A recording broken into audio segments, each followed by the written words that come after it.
चलिए नया class start करते हैं। तो हम लोगों ने लास्ट क्लास में देखा था क्लासिफिकेशन ऑफ अकाउंट्स। आज देखेंगे rules for debit and credit. ठीक है, क्या देखेंगे? Rules for debit and credit. Rules for debit and credit. ठीक है, rules for debit and credit, इसको हम लोग कहते हैं golden rules of debit and credit. और क्या है? Golden rules of debit and credit. Debit and credit, golden rules of debit and credit, golden rules of debit and credit. चलिए एक एक करके देख लेते हैं। तो सबसे पहले देखेंगे हम लोग अकाउंट्स का क्लासिफिकेशन ट्रेडिशनल अप्रोच के हिसाब से। ठीक है, ट्रेडिशनल अप्रोच के हिसाब से अकाउंट्स का क्लासिफिकेशन कितना था? 3 था। क्या क्या? Personal account,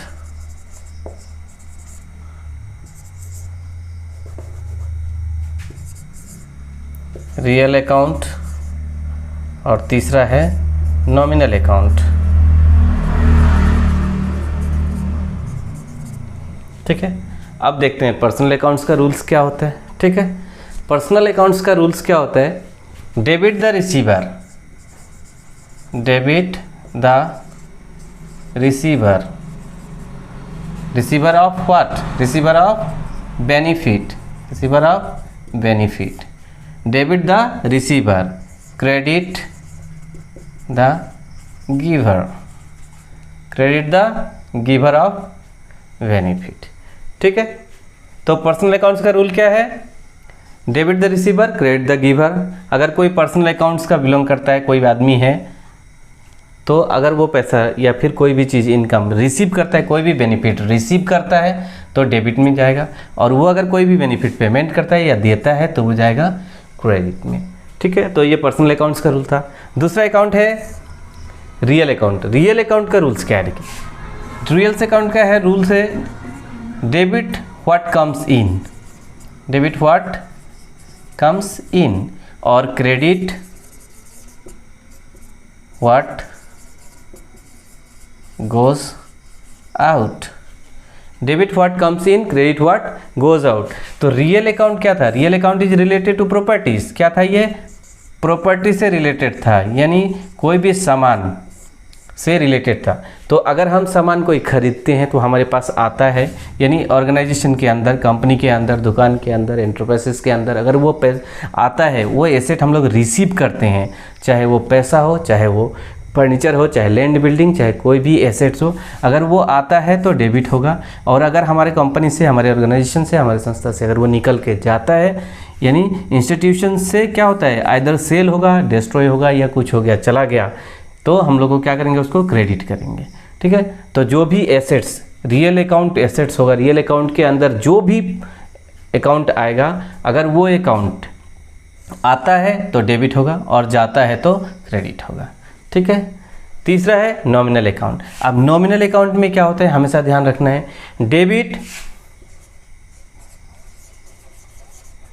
debit all expenses and losses, expenses and losses, debit all expenses and losses, और credit all incomes and gain, credit all incomes and gains. ठीक है, फिर से देख लेते हैं। पर्सनल अकाउंट का रूल क्या है? डेबिट द रिसीवर, जितना रिसीव करेगा सब डेबिट में जाएगा, जितना पेमेंट करेगा यानी देगा वो सब कहाँ जाएगा? क्रेडिट में। रियल अकाउंट में क्या होता है? जितना हम लोग के पास आएगा, जितना भी एसेट हमारे पास आएगा डेबिट करेंगे, और जितना भी एसेट हमारे पास से निकल के जाएगा वो सब क्या होगा? क्रेडिट होगा।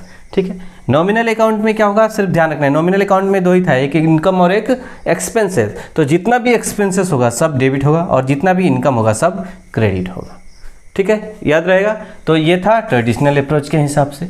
अब आते हैं हम लोग देखते हैं मॉडर्न अप्रोच के हिसाब से। ठीक है, चलिए आगे देखते हैं।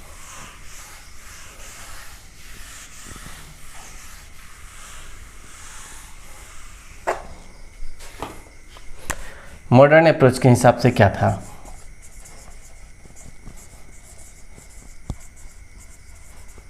मॉडर्न अप्रोच के हिसाब से अकाउंट्स कितने थे? 5, एसेट्स और एक्सपेंसेस 3 नंबर, कैपिटल या लायबिलिटी लिख लेते हैं पहले, लायबिलिटी, कैपिटल और रिवेन्यू। अब ध्यान से देखिए इसका रूल्स क्या होता है। एसेट और एक्सपेंसेस मैंने दोनों को एक साथ इसलिए लिखा है क्योंकि दोनों का रूल्स सेम होता है, और बाकी को ये 3 को एक साथ लिखा हूँ क्योंकि ये तीनों का रूल एक होता है। तो ये सब का रूल्स बहुत ही आसान है, एकदम सिंपल है। एसेट और एक्सपेंसेस अगर बढ़ता है यानी इंक्रीज होता है, अगर बढ़ता है इंक्रीज होता है तो डेबिट कर देंगे। क्या करेंगे? डेबिट कर देंगे। याद रहेगा, कोई भी एसेट या एक्सपेंसेस अगर बढ़ता है तो उसको हम लोग डेबिट कर देंगे, और अगर यही एसेट या एक्सपेंसेस घटता है, डिक्रीज होता है, क्या होता है? डिक्रीज होता है, अगर घटता है तो उसको हम लोग क्रेडिट कर देंगे। क्या करेंगे? क्रेडिट कर देंगे। याद रहेगा, कितना आसान है।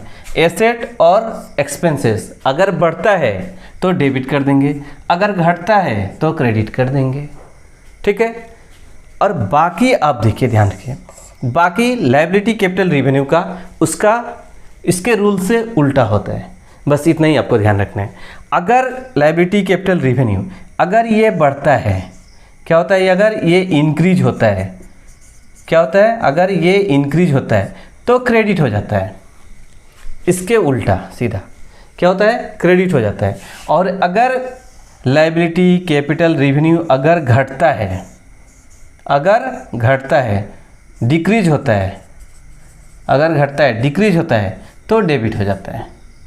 क्या हो जाता है? डेबिट हो जाता है। बस यही रूल है, इतना ही आपको ध्यान में रखना है, और कुछ नहीं है।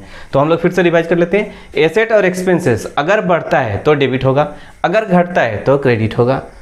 लायबिलिटी कैपिटल रिवेन्यू अगर बढ़ता है तो क्रेडिट होगा, अगर घटता है तो डेबिट होगा। तो ये दोनों याद रखेंगे तो ये तीनों उसका अपोजिट है, सीधा उल्टा है। तो आराम से हम लोग याद कर सकते हैं। एसेट और एक्सपेंसेस को एक साथ लिखेंगे, लायबिलिटी कैपिटल रिवेन्यू को एक साथ लिखेंगे। ठीक है, तो आप लोग इसको रिवाइज कीजिए, आराम से याद हो जाएगा, इसमें कुछ भी टान नहीं है। ठीक है, चलिए, धन्यवाद, थैंक यू।